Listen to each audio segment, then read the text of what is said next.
corrupción, pero la lucha justa, autónoma, imparcial, expedita. Esa lucha también depende de la Fiscalía. Luis Ortega Díaz, fiscal general de la República, es mi invitada esta noche.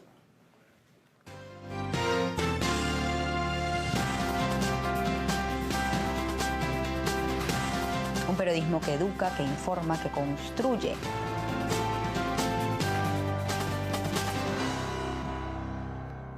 Me acompaña en el estudio la fiscal general Luis Ortega Díaz. Buenas noches y bienvenida. Hola Shirley, ¿cómo estás? Me contaba que era la primera vez que veía el programa y que estaba aquí conmigo. Primera vez que te veo también a ti. Bueno, espero que a partir de esta noche pues usted esté vigilando también el programa a ver cómo va. ¿Es que tú me vigilas a mí? Bueno, yo creo que la tarea de los periodistas es vigilar que las personas que están en los poderes lo hagan bien y lo hagan de manera justa, de forma autónoma. Qué bueno. Vamos a comenzar. Con esa misma forma de vigilar deberían también informar, bueno, para que todos los venezolanos se enteren de cómo ocurren las cosas y no haya sesgo. Bueno, fíjese que parte de la tarea que hoy la tengo hoy aquí, de la intención es que, bueno, conozcamos quién es Luis Ortega Díaz, de qué manera pues se maneja la justicia en Venezuela, la fiscalía como tal. Yo creo que debemos comenzar un poco con el tema que es noticia. El día de ayer el presidente Nicolás Maduro acudió a la Asamblea para pedir una ley habilitante. Yo me preguntaba quizás por qué, porque en Venezuela la justicia desde el punto de vista jurídico está muy bien estructurada. La estructura jurídica tiene una buena estructura, es muy sólido y tiene instituciones como la Contraloría y la Fiscalía que son competentes en esa materia de la corrupción. Tienen, digamos, competencias con relación a frenar o la lucha contra este delito. ¿Por qué el presidente necesita facultades especiales en esta materia? Mira, yo voy a empezar por señalarte que la Constitución de la República Bolivariana de Venezuela, que por cierto la tengo por aquí, consagra de manera expresa que el presidente de la República puede, dentro de sus atribuciones, solicitar que se le habilite para dictar leyes. O sea que constitucionalmente él está plenamente facultado para solicitar esta habilitante. Y quiero recordarte también que en la historia de este país todos los presidentes han gobernado con habilitantes, o sea, con leyes habilitantes. O sea que no es nada novedoso, ni tiene que sorprendernos, ni tiene que horrorizarnos. Pero la otra circunstancia es que, y que yo creo que es lo más importante, es que el presidente está pidiendo un habilitante concretamente para atacar la corrupción. Y ese concepto conservador de que, bueno, ya las leyes están completas, o lo que decías, si ya el sistema de justicia está completo, no recuerdo exactamente cómo señalabas. Una estructura jurídica sólida y una ley anticorrupción. Sí, bueno, una ley anticorrupción que ya tiene algunos años y que el avance que ha tenido el Estado venezolano, la sociedad misma, hace imprescindible también el cambio de algunas normas. Pero te decía, y además tenemos que adaptarnos a la situación actual. Ya te voy a decir por qué. Te señalaba que una habilitante, por ejemplo, en el caso de la solicitud que está haciendo el presidente Nicolás Maduro para atacar la corrupción, hay un conjunto de planes y proyectos sociales que algunas veces se ven mermados porque los fondos son destinados a hechos de corrupción. Entonces, la Constitución de la República Bolivariana de Venezuela, en su artículo 3, dice que dentro de los fines del Estado, y yo te lo voy a leer, son muchos que dice el artículo, pero dice la promoción de la prosperidad y el bienestar del pueblo. Entonces, la corrupción compromete seriamente lograr estos fines, estos altos fines del Estado. La corrupción afecta la calidad de vida de todos los venezolanos, no hay duda de eso. Entonces, yo creo que una decisión política trascendental del gobierno es haber planteado la lucha contra la corrupción. Y por eso el Ministerio Público apoya la propuesta del presidente Maduro. Y si para eso requiere de poderes especiales como un habilitante, yo creo que la Asamblea Nacional debe otorgarle esos poderes. Ahora, si hay quizás elementos para considerar que en Venezuela hay corrupción, Yo me preguntaba si allí hubo una falla de las instituciones que son las encargadas de velar que eso no ocurra. Me pregunto, la Contraloría, la Fiscalía, ¿hay fallas de parte de ustedes y por eso se pide un poder especial para poder investigar estos casos? ¿Hubo impunidad, hay impunidad con relación a este tema? Yo quiero recordarte también que nuestro libertador Simón Bolívar, en el discurso de Angostura, hace referencia al tema de la corrupción. Y es más, en Bolivia, en un discurso que él pronunció también con motivo de la Asamblea Constituyente de Bolivia, él también hace referencia a la corrupción. O sea que esto no es novedoso. Y ayer el presidente Maduro en su discurso también hizo mención a lo que señalaba nuestro libertador Simón Bolívar respecto a la corrupción. Y nosotros tenemos también una trayectoria de corrupción de los gobiernos de la denominada Cuarta República, donde no eran enjuiciados sino los cuadros más bajos, porque la responsabilidad nunca recaía sobre los altos funcionarios. En esta nueva república se han enjuiciado generales, diputados, gobernadores, o sea, sin distinción. Es decir, que ha habido un ataque contra la corrupción. Y no es que haya una debilidad. Yo creo que hay que cambiar algunos instrumentos jurídicos. Se hace necesario, especialmente por el tema de la divisa. No, fíjese, la corrupción entiendo que es cuando hay dinero que es público, que es utilizado para fines particulares.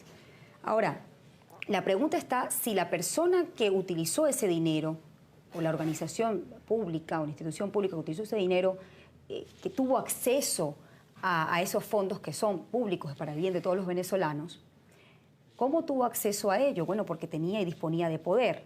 Y ahí le pregunto, ¿quién lleva 15 años en el poder en la actualidad? El oficialismo. Me pregunto yo, ¿ha penetrado la corrupción en el oficialismo? Es que fíjate una cosa, tú estás partiendo de un concepto de que, bueno, 2 y 2 son 4. No, en corrupción no siempre ocurre así. Hay que ver las circunstancias que rodean los hechos. Es más, para la comisión de un delito, tú siempre tienes que revisar todas las circunstancias, porque el delito, ya sea de corrupción, sea un delito común, es un hecho social.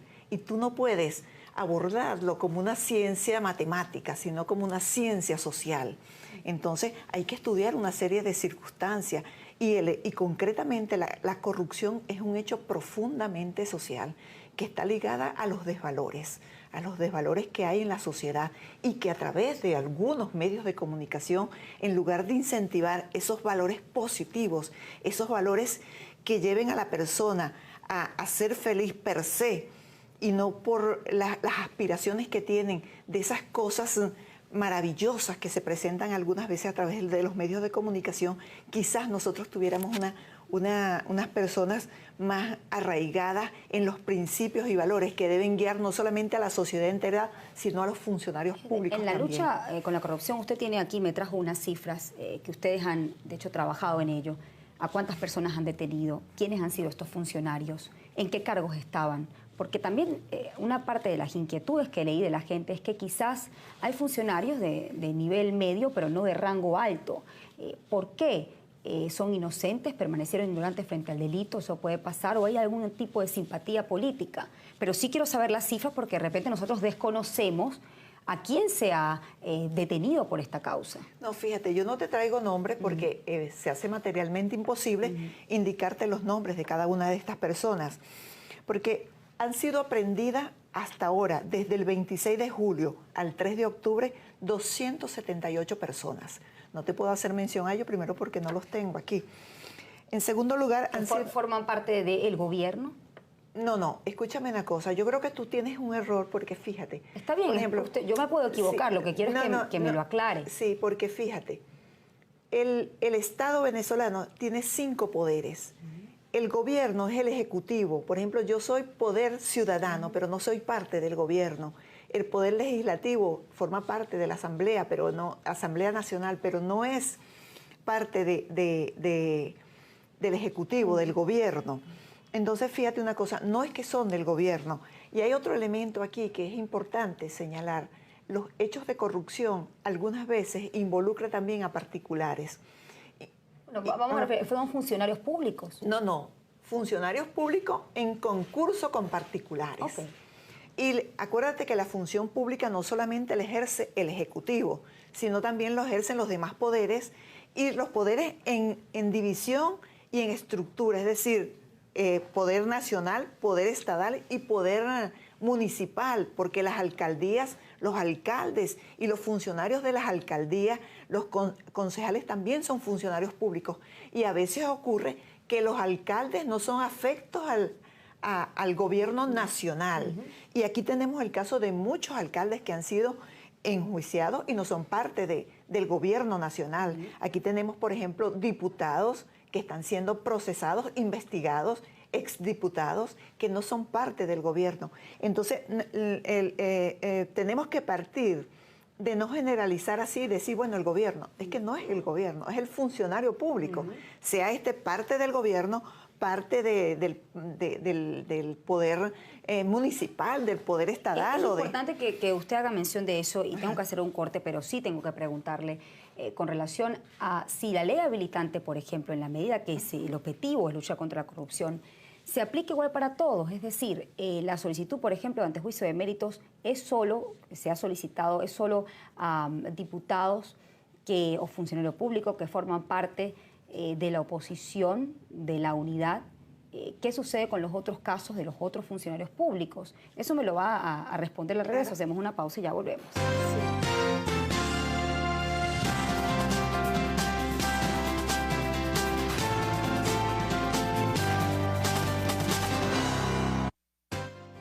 Usted está viendo Shirley. Es mi invitada esta noche. Yo le preguntaba si los casos de corrupción están siempre en la acera de enfrente. Algunos piensan eso. Por ejemplo, la solicitud de antejuicio de mérito a Juan Carlos Caldera, el caso de Richard Mardo, Gustavo Marcano, el caso también de la diputada María Mercedes Aranguren, que era del PSV, pero bueno, ya después se separó del Partido Socialista Unido y pues tomó otro rumbo. Allí, Gustavo Marcano. Nosotros no hemos solicitado no. Pero ¿han tenido, digamos, alguna iniciativa por enjuiciarlo o investigarlo? Mira, no, eso yo creo que es un delito de acción privada que hay allí. Ok. Ajá. Pero bueno, hay una serie de casos que se ha solicitado ante juicio de mérito, pero la gente también se pregunta, por ejemplo, de otros casos que tienen que ver con presunta corrupción por parte de funcionarios públicos. Por ejemplo, el caso de Walid Maclet. Él acusó, cuando fue detenido en Colombia, a 15 generales por casos de corrupción. Uno se pregunta qué ha pasado con ese caso. ¿Por qué la justicia venezolana no ha investigado, nunca investigó el caso de Guido Antonini Wilson, de presuntos funcionarios de ambos países que llevaban maletines sin ningún tipo de registro fiscal y se pagaban presuntas comisiones con dinero del Estado? El caso, por ejemplo, también de Pedeval, las 120.000 toneladas de alimentos que estaban podridos en contenedores. ¿Qué funcionarios están imputados con relación a ese tema? Sé que hay, pero ¿quiénes permitieron que con dólares preferenciales se hiciera este tipo de delitos? Le hago esas preguntas porque son casos de corrupción que quizás han impactado a la opinión pública y que la gente como ciudadano espera algún tipo de responsable. ¿La justicia es igual para todos? Sí, fíjate una cosa. Yo creo que a lo mejor deberías estar informada también sobre algunos casos. Esos en concreto ya yo te voy a dar respuesta. Para eso lo tengo aquí. Sí, no tengo siempre la oportunidad de estar con la fiscal. Sí, porque lo que pasa es que parece que tú te quieres entrevistar tú misma. Fíjate una cosa. El caso de Walid Maclet, yo quiero recordarte que está en fase de juicio. Está privado de libertad, están privados de libertad también las personas relacionadas con ese caso. Yo quiero recordarte que en materia penal, o sea, las declaraciones son en los tribunales y en el Ministerio Público. O sea, tú no puedes formular una denuncia a través de un medio de comunicación, ni a través de una instancia distinta a los que establece la legislación venezolana. Porque ocurre muchas veces que a través de los medios de comunicación las personas hacen señalamientos. Y yo siempre hago la recomendación de que acudan al Ministerio Público a formular la denuncia. Porque si no se queda allí, o sea, como un señalamiento, porque, insisto, que es muy fácil, yo puedo hacer ahorita unos señalamientos. Yo no, claro, porque yo soy la fiscal general, pero cualquier particular pudiera ser un señalamiento sobre tu persona, entonces se entendería como una denuncia, ¿entiendes? Hay que acudir a la instancia correspondiente. Ese señalamiento que tú haces... Y con pruebas, por supuesto. No. La carga de la prueba la tiene el Estado. No tiene que consignar las pruebas. La carga de la prueba corresponde al Estado. Pero en ese caso tienen que acudir a la institución, a las instituciones receptoras de denuncia. Porque entonces ocurre lo que está pasando en este momento, que tú repites un hecho que no ha ocurrido. Porque, por ejemplo, en el Ministerio Público, Walik Maclé, ni las personas que están privadas de libertad, nunca han declarado eso que tú acabas de afirmar. Entonces, él dijo en unas declaraciones en Colombia que habían 15 presuntos, porque yo no sé quién para terminar eso, vinculados en casos de corrupción. Yo no estoy hablando de ese caso. No es así, yo lo que le quise pero déjame terminar. Preguntarle si se aplica la justicia igual para todos. Claro, la justicia que es igual para todos, porque yo soy la fiscal de todos los venezolanos. Entonces, para todos los venezolanos la justicia es igual.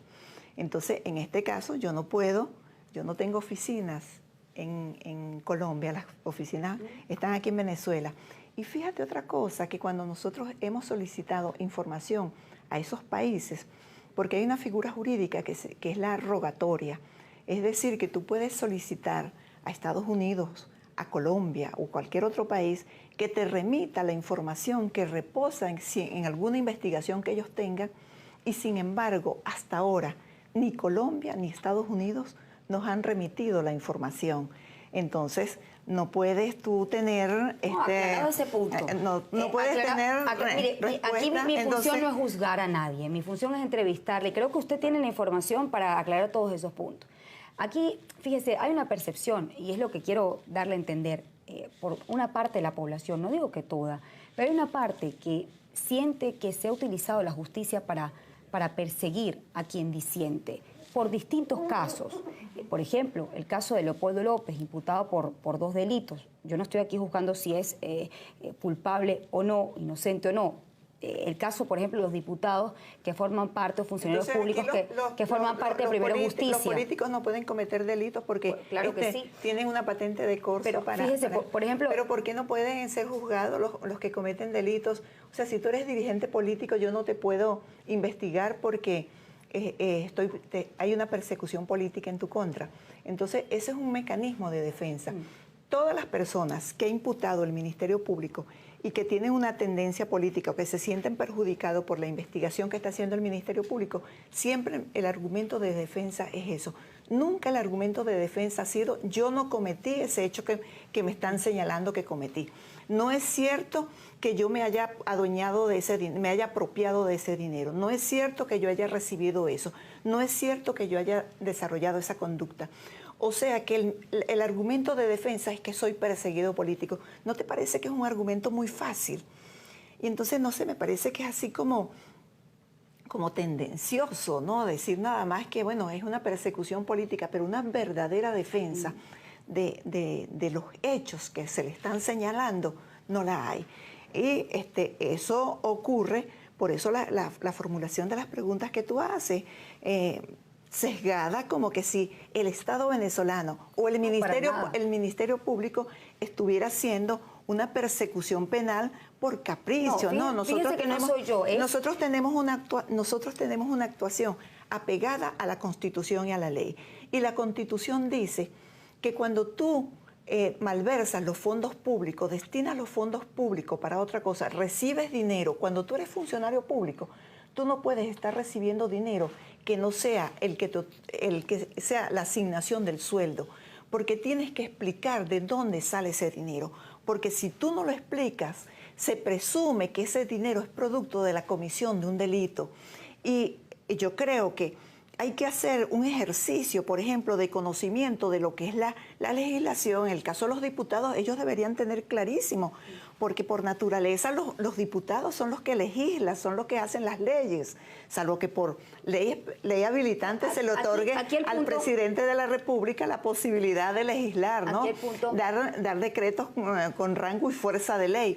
Pero los diputados deberían tener conocimiento de cuáles son las leyes. Más allá de los casos específicos, porque no es tarea mía como periodista juzgar si alguien es inocente o no, se lo he dicho ya en varias oportunidades, con respeto, fíjese, por ejemplo, el sentido de la oportunidad. La justicia para ser justa, valga la redundancia, tiene que ser oportuna. Pero hay gente que siente una percepción, quizás puede ser del lado de la oposición o otro ciudadano que tenga postura independiente, que hay alguna oportunidad política. Por ejemplo, en el caso, vamos a poner el caso de la diputada María Mercedes Aranguren, donde se le solicitó antejuicio de mérito, justo previo a lo que era la solicitud de la ley habilitante y la necesidad por parte del oficialismo de tener 99 votos. Aquí algunos se preguntan, ¿hay un manejo político de la lucha contra la corrupción? No lo hay, no lo hay, no lo hay. El Ministerio Público, te repito, como tú me has repetido algunas cosas, yo te repito que hemos actuado apegado a la Constitución y la ley. Pero yo quiero recordarte el caso de la diputada María Aranguren. Ella era presidente de una empresa del Estado, es decir, que manejaba los fondos públicos. Y esa empresa estaba constituida con un capital de 10.000 bolívares. Y agarraron dinero de la gobernación y lo trasladaron allí sin hacer los debidos procedimientos establecidos en la ley. Eso es delito, ya haber hecho ese cambio sin autorización. Y ese dinero lo cambiaron en dólares, en casas de bolsa. Y compraron dólares más altos del precio oficial. Y con eso hicieron contrato y trajeron artistas internacionales. Y celebraron contratos en dólares con empresas extranjeras. Eso tampoco se puede hacer. La ley contra la corrupción, la Constitución prohíben eso. Y aparte de eso, depositaron esos dólares en cuentas en el extranjero, sin ningún tipo de control. Aquí el dinero en moneda extranjera debe ser controlado. Y aparte de eso, los artistas que trajeron aquí, presentados en la Monumental de Monagas, cobraron una taquilla, o sea, tuvo un precio presentar ese espectáculo. Y esa recaudación, nadie tuvo control y no se sabe dónde fue a parar ese dinero. Entonces, yo te explico esto sencillamente para que tú veas que en apariencia parece que estamos frente a un hecho punible. Ahí no hubo declaración de impuestos sobre la renta, no hubo declaración de impuestos municipales. Y tú sabes que ellos retuvieron el impuesto sobre la renta con quienes contrataron. Y ese impuesto, ellos son agentes de retención. Debieron enterarlo al CNEA, se lo apropiaron, se presume que se apropió porque no ha habido cuentas. Entonces hay un conjunto de irregularidades alrededor de esa empresa que manejó ya como presidente y suscribió los contratos. Que deben ser investigadas. Que deben ser investigadas. Fíjense, yo tengo que pasar de tema, además tengo que hacer una pausa. Yo quisiera que retomemos el caso del 14 de abril, las personas que han sido detenidas con relación a este tema. Hay un balance que usted hizo, no sé mucho, que decía que estaban detenidas, creo que eran 38 personas hasta esa fecha, no sé si eso ha aumentado, y que faltaban quizás 5 órdenes de captura. No sé si eso también ha aumentado, eso me lo va a aclarar. Hay gente que ha escuchado, quizás alguna información que el Ministerio Público tendría pensado imputar y detener al candidato, que fue candidato presidencial y gobernador del estado Miranda, Enrique Capriles. ¿Eso es cierto o no? Eso me lo responde. Regreso, hacemos una pausa. Mi invitada esta noche, la fiscal general de la República, Luisa Ortega Díaz. Bueno, hay muchas preguntas que hay que hacer, pero sí quería retomar el caso de lo del 14 de abril y con esta presunta información que circula que se quisiera detener al gobernador del estado Miranda, Enrique Capriles Radonsky, para ese momento candidato a la presidencia. ¿Esa información es cierta o es falsa? Fíjate que con motivo al triunfo del presidente Nicolás Maduro en las pasadas elecciones del 14 de abril, un grupo de venezolanos, un grupo minoritarios de venezolanos, desconociendo la voluntad popular, hicieron llamados irresponsables a la violencia. Es más, había un formato montado aquí en Venezuela parecido al que había ocurrido durante el golpe de Estado en el 2002. Afortunadamente, el pueblo valiente de Venezuela salió a defender la Constitución, la legalidad, a su presidente, a las instituciones. Pero esto fue lamentablemente con un saldo negativo, vamos a decirlo así, donde hubo 9 muertos y más de 100 heridos. Bueno, por estos casos ciertamente tenemos 38 personas privadas de libertad. Muchos están en fase de juicio ya, que han sido acusados. Tenemos otras tantas órdenes de capturas que en este momento no tengo precisado el número, no recuerdo, pero creo que son 3, 4, no preciso en este momento. Y estas investigaciones no han concluido. Sobre lo que las estrategias que han diseñado los fiscales que conducen la investigación, yo no te puedo dar mayores detalles porque yo estaría poniendo en riesgo la investigación. Eso es parte de la reserva legal que le impone a uno el Código Orgánico Procesal Penal. Pero nosotros no descartamos la posibilidad de seguir profundizando en esta investigación y llamar al Ministerio Público a las personas que se presuman responsables tanto de la autoría material como intelectual. Fíjese que nosotros hablamos en el corte de las distintas visiones que hay sobre el papel de la Fiscalía con relación a la justicia. Y usted decía que algunas personas escudándose en su quizás siendo funcionario público o en su papel político, algunos han cometido delitos o presuntamente han cometido delitos y se escudan en ello. Y ahí entra la parte de la polarización. ¿Por qué le hago esa pregunta? Para algunos hay presos políticos y para otros hay políticos presos. ¿Qué opina la fiscal general con relación a ese tema? ¿Cómo delimitar que una persona no está siendo perseguida por la justicia a pesar de su condición o preferencia o posición política? Los perseguidos políticos o presos políticos son aquellos que son privados de libertad por sus ideas. A mí me gustaría y te recomiendo que hay un conjunto de literaturas que habla sobre las torturas y desapariciones y las persecuciones políticas que se produjeron en este país de 1958 a 1998. Por ahí traje una ley contra el olvido que te la voy a regalar para que más o menos tengas idea de lo que era la persecución política, lo que era el irrespeto a la disidencia política, el respeto y la violación a los derechos humanos. Que nada más por decir o decir que no estabas a favor de una tendencia política, ya te perseguían, te secuestraban, te desaparecían y a tu familiar, si iba a preguntar por ti, también lo privaban de libertad. Sin ninguna fórmula de juicio, sin que existiera el debido proceso, sin derecho a abogado, sin derecho a visitar a los familiares. En este estado actualmente existe lo que es el debido proceso y nosotros le garantizamos a las personas todos sus derechos, desde tener acceso a un abogado, acceso a la familia. Entonces, yo creo que eso ha sido un argumento de defensa de quienes cometen delitos de corrupción, delitos de delincuencia organizada y delitos comunes para excusarse y señalar que son perseguidos políticos y crear una matriz de opinión a nivel internacional en contra de Venezuela, incurriendo incluso en hechos que los colocan como desconocedores de la soberanía e independencia de nuestro país. Ahora, ¿la fiscal general tendría alguna objeción que al comisario Iván Simonovich, independientemente, él fue juzgado y el Estado lo sentenció? Independientemente de esa condición, según su estado de salud, ¿usted tuviese alguna objeción de concederle la medida humanitaria por su estado de salud? La humanitaria, eso corresponde a los jueces. Juez de ejecución en este caso, porque él ya está condenado. Es un no rotundo por parte de la Fiscalía. No, yo no he dicho eso. Lo que te estoy diciendo es que no corresponde al Ministerio Público otorgar las medidas humanitarias. De acuerdo a la legislación venezolana, el Código Orgánico Procesal Penal señala de manera expresa que es el juez de ejecución, en este caso juez de ejecución, al juez otorgar las medidas humanitarias. Otro punto importante que tiene que ver, hemos hablado de casos políticos, ¿no? Pero es el ciudadano común. El ciudadano común en algunas oportunidades tiene temor a denunciar y el primer paso para combatir la impunidad, usted lo sabe, es la denuncia. Si no hay denuncia, pues entonces no hay delito. O sí lo hay, pero no lo conoce los funcionarios públicos y el Estado y el poder ciudadano.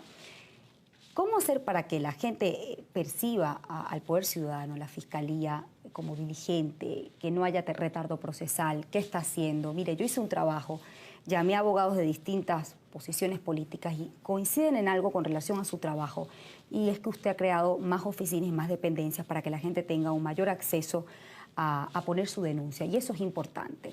Pero ¿cuál es el trabajo que se ha hecho en su gestión para que efectivamente haya celeridad en los procesos? Mira, yo creo que no es tan cierto eso de que la gente no denuncia. Fíjate que eso ha venido en línea ascendente el número de denuncias recibidas en el Ministerio Público. Hasta ahora el Ministerio Público ha recibido aproximadamente más de 400.000 denuncias desde enero a la fecha. Pero, y además los delitos no solamente los conoce el Ministerio Público por denuncia, hay otras vías de conocerlo de oficio. Es decir, bueno, acaban de hurtar un vehículo en la esquina. Eso es un hecho que ha ocurrido y el Ministerio Público tiene que abocarse, o se cometió un homicidio, ahí está la persona que murió.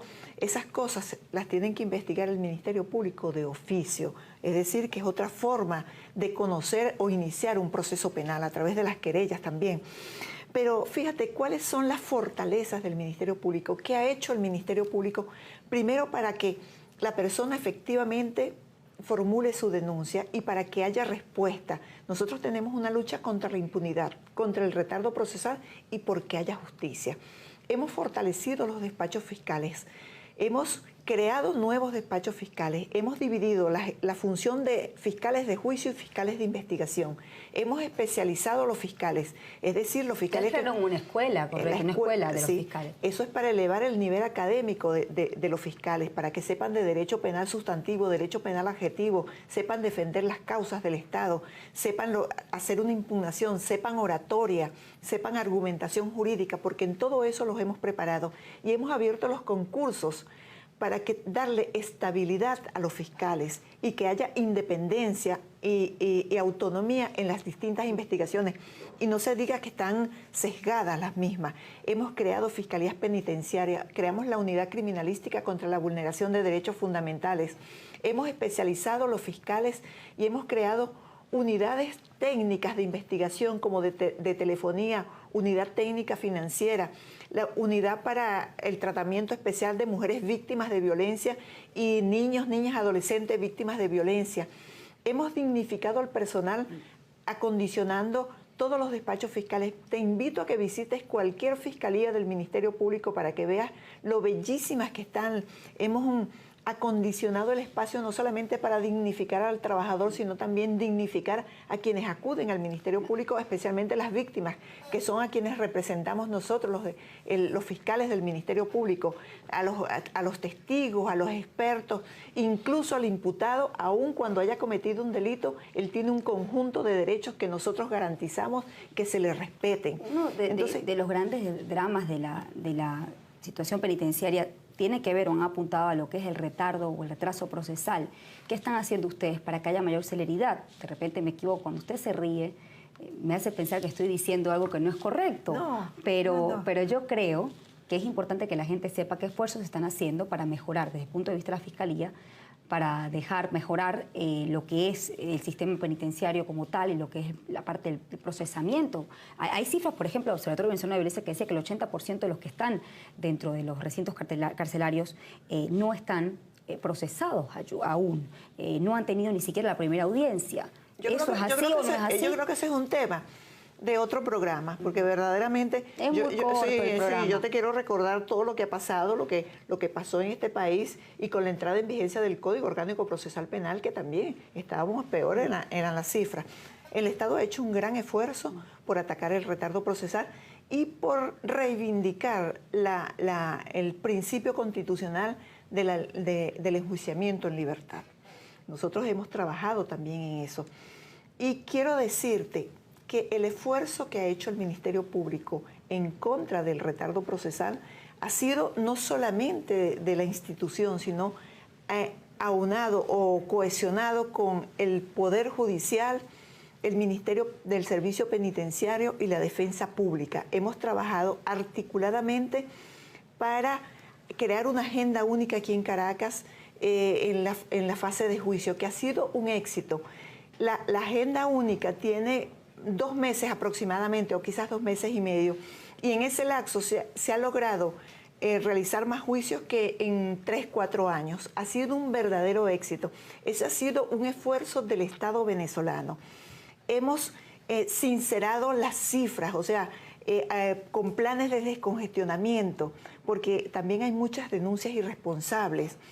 hemos trabajado en la depuración inmediata de los casos que ingresan en el Ministerio Público. Se han implementado una serie de acciones y especialmente la atención a la víctima. Sí, Nosotros creamos una coordinación para la protección de las víctimas, testigos y demás sujetos procesales en el marco de la gran misión A Toda Vida Venezuela. Al Ministerio Público le correspondió la protección de las víctimas. Eso ha sido... Ustedes estuvieron en Maiquetía, ya me queda poco tiempo, pero creo que es importante porque la gente desconoce, al parecer, un presunto delito que se está cometiendo con relación a los pasajes aéreos. ¿Qué medidas están ustedes implementando? No es los pasajes aéreos, esos son por las presuntas irregularidades relacionadas con Cadivi, bono Cadivi. Correcto. ¿Cuáles son las sanciones para aquel que solicite, por ejemplo, Cadivi, se lo otorguen y no se monte en ese avión?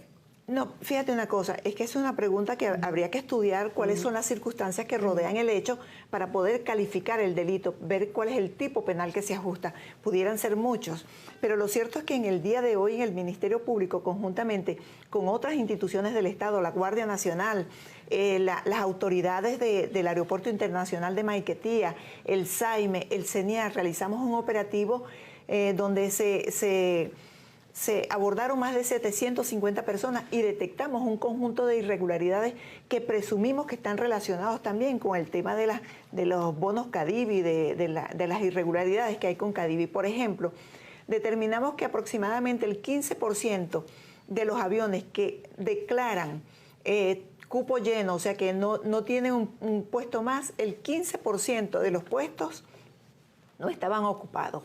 Entonces vamos a detectar, indudablemente que ahí debe haber una complicidad interna también. Detectamos también que muchas personas llevaban tarjetas de crédito que no le pertenecían a ellos y que también el pasaje que tenían en sus manos era distinto a la declaración que ellos formularon en Cadivi. Es decir, dijeron que iban a viajar para Puerto Rico y se iban para España. O iban a viajar para España y iban a Colombia. Así es que es la cosa, correcto. Entonces, consideramos que estas acciones que las vamos a seguir implementando son necesarias porque el tema de Cadivi está relacionado con el tema de la corrupción y eso hay que abordarlo. Por eso la necesidad de una habilitante para que de manera rápida, expedita, sin dilaciones y trámites administrativos engorrosos, el presidente de la República pueda adoptar algunas reformas respecto a la ley contra la corrupción, la ley de mercado de valores, la ley de ilícitos cambiarios que se hacen necesarios en este momento. La lucha contra la corrupción es una propaganda, digamos, política o es una política pública. No, es una política de Estado. Te lo dije en algún momento de la entrevista, que yo creo que ha sido la decisión más trascendental de un gobierno llamar a la lucha contra la corrupción y nadie tiene que oponerse a eso, porque esa es una lucha para el Estado, para beneficio de la colectividad, para el beneficio de la mayoría. Yo tengo que despedir este programa, pero yo le prometí, porque además quiero conocerla un poco más, me queda muy poco tiempo, tengo 3 minutos más. La parte humana de Luis Ortega Díaz, siempre me gusta culminar con eso, ¿no? Siempre la vemos. Bueno, quiero saber, por ejemplo, ¿cómo es la autoridad en su casa? ¿Quién la imparte? Tenemos un condominio, entonces en el condominio tomamos las dos las decisiones. ¿Pero quién tiene más autoridad en su casa, su esposo o usted? No, ambos. ¿Y cómo establece usted las sanciones en su casa? No, tenemos un buen diálogo, buenas conversaciones, nunca hay conflicto, siempre mediamos, conciliamos y yo creo que eso es lo que nos ha permitido tener una relación extraordinaria, en una armonía plena y de suma felicidad. Me siento muy bien en mi hogar, en mi casa. Siempre quiero llegar a ella porque de verdad es motivo de alegría. ¿Cómo siente usted que es percibida por la población venezolana? Cuando usted llega a un lugar, ¿siente que le tienen temor, le tienen respeto o la gente más bien es cercana? La ventana de Johari, bueno, tendríamos que analizar eso, ¿ves? Ver cómo me ve la gente, cómo me veo, cómo... ¿Cómo se siente usted cuando llega, por ejemplo, a un sitio? ¿Siente que la gente tiene temor? No. Sí. Primero que yo quiero mucho a la gente. O sea, lo que más me gusta es la gente, que la gente sea feliz, la sonrisa de la gente, compartir con la gente, saber e interactuar con la gente. Siempre estoy sonriéndole a la gente. Y nunca tengo esa percepción ni esa aprehensión. Por el contrario, yo cada vez que voy a un sitio pienso que me va a ir bien, que voy a tratar bien a todos los que están allí y que voy a recibir el mismo trato de los demás. Entonces yo creo que esa es una disposición que que influye mucho en lo externo. Usted ya le queda, quizás ya dentro de poco, ya va a cumplir 7 años dentro Sí. de la gestión como fiscal general, sí. ¿Cómo quiere ser usted recordada? ¿Cuáles son esos casos pendientes que les gustaría resolver y que todavía se está esperando justicia por ellos? No, mira, yo quiero ser recordada en mi gestión como fiscal general como la impulsora de grandes proyectos para combatir la impunidad y hacer justicia. Y sobre todo que sea recordada mi gestión como la gestión de las luces, donde hubo una apertura al conocimiento científico, intelectual, a abrazar pues en lo que es la materia nuestra, el derecho penal. ¿Qué casos le quedan pendientes? Siempre hay casos pendientes porque tú vas resolviendo muchos y van ingresando muchos. Entonces decir que están todos resueltos jamás va a ser eso. Porque el día que deje de cometerse delitos ya no existen, no se hace necesario la existencia de las leyes, ni se hace necesario la existencia de las instituciones que persiguen el delito. Ya habremos avanzado hacia esa mayor conciencia de la colectividad, es decir, estarán arraigados los valores, las éticas, la conciencia de país, la conciencia del respeto a los demás. Y yo creo que este país, Venezuela, se enrumba decididamente hacia allá, a la paz, a la solidaridad, a la sana convivencia y al respeto del uno y el otro. Muchísimas gracias por habernos acompañado. Gracias a ti. Esta noche. Está siempre bienvenida a este programa cuando, por supuesto, quiera decir su verdad con relación a las cosas. Aquí estará siempre bienvenida. Gracias. Gracias a ustedes por habernos acompañado. Hasta mañana.